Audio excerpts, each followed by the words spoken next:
Today we are looking back over an absolutely transformational month in AI. Welcome back to the AI Daily Brief. As part of my collaboration with KPMG, each month at the beginning of the month, we do a little bit of a recap of the previous month that preceded it. For the listeners who are somewhat less regular and don't have time to catch every show, it's meant to serve as a quick, simple recap of the key themes. Meanwhile, for those of you who are here every day, it's to put a fine point on any changes that the previous month represented. Despite the incredible amount of attention around it, not every month in AI is huge. However, February of 2026 was. This was the month that crystallized for a number of different groups that, to quote one of the viral pieces from the month, something big is happening. And in fact, one of the things that made the month so interesting was the extent to which the broad recognition that something had changed and that something big was indeed happening was the way that that realization cascaded across all sorts of different groups. Let's talk about the AI insiders first. This is basically the people like you guys, the enfranchised, highly engaged, probably using vibe coding tools type of AI users who actually pay attention to when new models launch and what new capabilities they have. This is the group for whom basically the period from the holiday break at the end of last year up until now has been a steady realization and embracing of the idea that the generation of models that came around last November represented something meaningfully different than those that came before. The core and first manifestation of this was, of course, around software engineering. And one of the people who's been in the eye of the storm and communicating what so many others have felt is former OpenAI founder Andrej Karpathy. About a week ago, he tweeted, "It's hard to communicate how much programming has changed due to AI in the last 2 months. Not gradually and over time in the progress as usual way, but specifically this last December." He then goes on to explain exactly what happened. Effectively, he says coding agents basically didn't work before December and they basically do now. As he puts it, the models have significantly higher quality, long-term coherence, and tenacity, and they can power through large and long tasks, well past enough that it is extremely disruptive to the default programming workflow. Programming, he writes, is becoming unrecognizable. The era where you type code into an editor is done, he says, and instead we are now in the era of spinning up AI agents, telling them what to do in natural language, and then managing their work. The biggest prize, he says, is about orchestration. How many of these agents can you have going at once in a way that actually adds up to something real? He concludes, "This is nowhere near business as usual time in software." And I think this does a pretty good job of summarizing what has shifted. In short, agents that could actually do work, whom you give not a plan but just a goal, and let them come up with the plan, are now, for many of these most enfranchised users, the primary way that they get value out of AI. And what's more, in February, this was given a name and a face and an icon in what was first named ClaudeBot, for a very short time named Moltbot, and ultimately finalized as OpenClaw. OpenClaw has been, so far, the biggest, clearest manifestation of the change in autonomy ambition. OpenClaw created a process by which users could give those powerful new generation of models access to their systems and let them actually do meaningful work on their behalf. It started with simple personal assistant type things. Indeed, the OpenClaw homepage still says, cleans your inbox, sends emails, manages your calendar, checks you in for your flights, but that is 100% not where it stayed. Almost immediately, people were using OpenClaw for much more extensive and much more ambitious autonomous or semi-autonomous work. I did a show around mid-month about the 10-agent team that I had built, which included 1 developer agent, 2 researchers, 5 project managers, 1 chief of staff, and a partridge in a pear tree. Because of OpenClaw, Mac Minis, and for some, even Mac Studios, became the hot new visualization of the new era of AI. And again, what's super important to point out is that despite OpenClaw being very meaningfully not for beginners, something that indeed requires a ton of technical work, and frankly, beating your head against the wall as you sort through just legions of different problems, despite all of that, it was not just developers who were excited about it.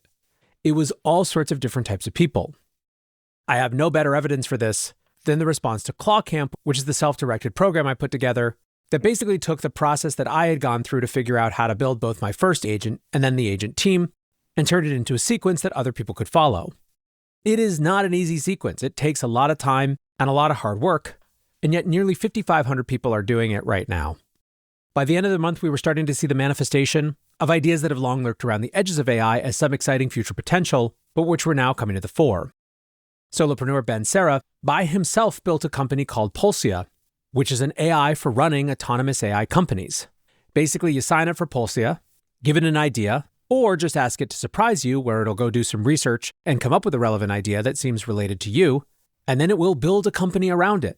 Polcia gives it access to everything from GitHub to Meta Ads, basically everything that you could need to run an online business. The company is up to an annual run rate of over $1.25 million in just a couple of weeks. So if this whole increase in autonomy ambition was the key theme represented by OpenClaw, wouldn't you think that all the big labs would be racing to catch up with that? Indeed you would, and indeed that's what happened. At the beginning of the month, OpenAI released the Codex app, the latest in their push to catch up with and then eventually try to exceed ClaudeCode. And by the middle of the month, they had made another huge move by hiring the creator of OpenClaw to build these types of systems inside the context of OpenAI. Many thought that the whole situation surrounding OpenClaw was a bit of a bauble for Anthropic, given that it had originally been named Claudebot after Anthropic's Claude, which instead of embracing, Anthropic asked for a name change, which is what led to Moltbot and eventually OpenClaw. Still, pretty much everyone assumed that the type of features that OpenClaw made available were likely to come to ClaudeCode pretty soon, and sure enough, over the last week and a half or so, we saw first, Anthropic release remote control, basically a way where you can move from a ClaudeCode session on your computer to managing it from your phone while you're on the go. This being, of course, one of the main appeals of OpenClaw, the fact that you get to interact with it through Telegram or WhatsApp or another app on your phone. And we also saw Anthropic release scheduled tasks inside of not ClaudeCode, but Cowork. Also over the last week, Perplexity announced Perplexity Computer. Now, they've been working on this for the last couple of months, but it's very much playing in the same space as OpenClaw, in that you give it a wildly ambitious task to be built, and it can just go figure out how to do it. Microsoft announced Copilot tasks, and we've also heard reports that Microsoft CEO Satya Nadella is actually using OpenClaw and encouraging his team to check it out. And so on and so forth. We also got Notion custom agents. And basically, I think you can assume that this clawification of AI, in other words, the move to actual agentic AI, is going to continue to proliferate across the industry. Now, as we transition to the next group that woke up, it's important to note again that the people who were Claude coding and OpenClawing weren't just the devs. In preparation for a segment about these new tools, CNBC's Deirdre Bosa went to try to build her own version of Monday.com with Claude Cowork just to understand and share with her audience what's actually possible. She figured it won't work, but it would be a good way to show people the current state of the technology.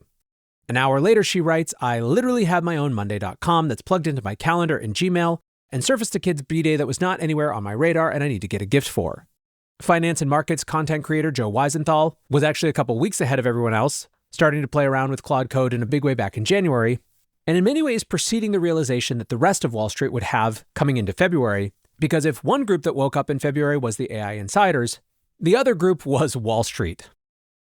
February was the month of the SaaS apocalypse, and it actually started off at the end of January, when after Google shared the demo version of Genie 3 where you could create 60-second immersive worlds, a bunch of gaming industry publisher stocks fell, but that would be just the very beginning. But the big actual story of the SaaS apocalypse would end up being that basically every time Anthropic announced some new plugin for Claude Code or Cowork, a set of stocks that were somewhere between directly and nominally related to that plugin's focus would just absolutely crater. On February 10th, Bloomberg wrote that Wall Street's new hot trade was dumping stocks that were in AI's crosshairs. And it was not just one category. We saw this in games, we saw this in productivity software, we saw it in finance, we saw it in legal. On February 10th, the Wall Street Journal went so far as to call Wall Street's hot new trade dumping stocks that, in their words, were in AI's crosshairs. And remember, this is not just one category. This is games, legal, software, general productivity software. IBM seeing their worst single-day drop in 25 years because Anthropic wrote a blog about its COBOL tool, which had been announced months earlier. All of this was the perfect caustic environment for Citrini Research to drop their highly viral piece called the 2028 Global Intelligence Crisis, which basically articulated a theoretical doom loop scenario that led to utter economic catastrophe. Despite that report producing a lot of good counter-conversation as well, when in the middle of last week, Block announced that it was cutting 4,000 employees, about 40% of its overall staff, many pointed to it as evidence of the exact sort of white-collar carnage that the Citrini report was discussing. Now, there has, of course, been a lot of debate about the extent to which it might be the biggest case of AI washing we've seen so far, but this is where the environment is heading out of February and into March. Wall Street is extremely jumpy when it comes to AI, and this time it's not because of the size or circularity of infrastructure deals, but because AI might be too good. Then, of course, there's Washington. Not only was February the month Washington woke up to AI, but that the rest of us woke up to the complication of the relationship between Washington and Silicon Valley when it comes to AI. I just did an extended episode about this, and we talked about the latest in the headlines, but of course the TLDR is that through a series of steps seemingly going back to the Nicolas Maduro Venezuela raid, there was a negotiation where Anthropic wanted specific red line carve-outs around AI being used for autonomous weapons and for domestic mass surveillance, with the White House instead wanting the standard to be any lawful uses. Now, of course, this disagreement wasn't just about these specific uses. It was much more about who gets to determine for what and how AI is used. It was the first manifestation of what was always an inevitable power struggle, even if it happened in a very ugly way. Indeed, before the fight took its most dramatic turn, already members of Congress like Tom Tillis were pretty disgusted around how the whole thing was happening. Tillis said, "Why in the hell are we having this discussion in public? Why isn't this occurring in a boardroom or in the secretary's office? I mean, this is sophomoric."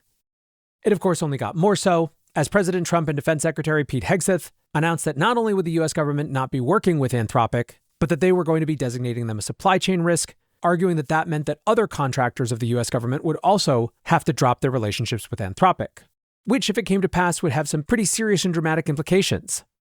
Now, this particular manifestation of the battle itself isn't even done yet, and again, it is just the first in what will be a much bigger power struggle in the years to come.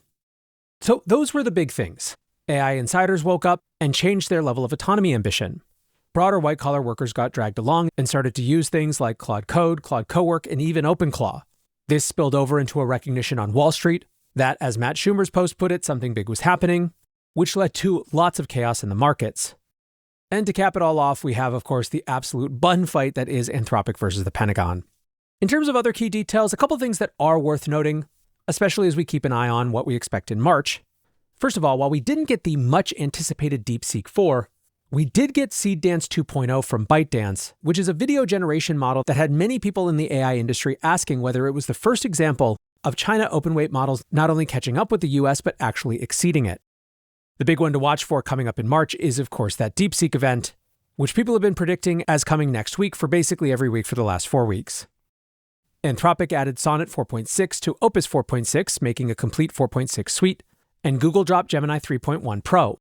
One interesting note about Google's releases is that they're very clearly flexing the opportunities around multimodal, although exactly how that's going to hit and what it's going to matter for, especially as everyone is just talking about code generation, remains to be seen. Capping the month in models off was also another Google model, Nano Banana 2, which was actually more of a functional upgrade than anything else, making Nano Banana much faster and cheaper, although also improving things like text handling and text reasoning. One final story from the month that I think does a good job of capturing where we are, when Meter finally shared where Codex 5.3 and Opus 4.6 were on their long horizon task study. Both were high, but Opus 4.6 especially was basically off the charts.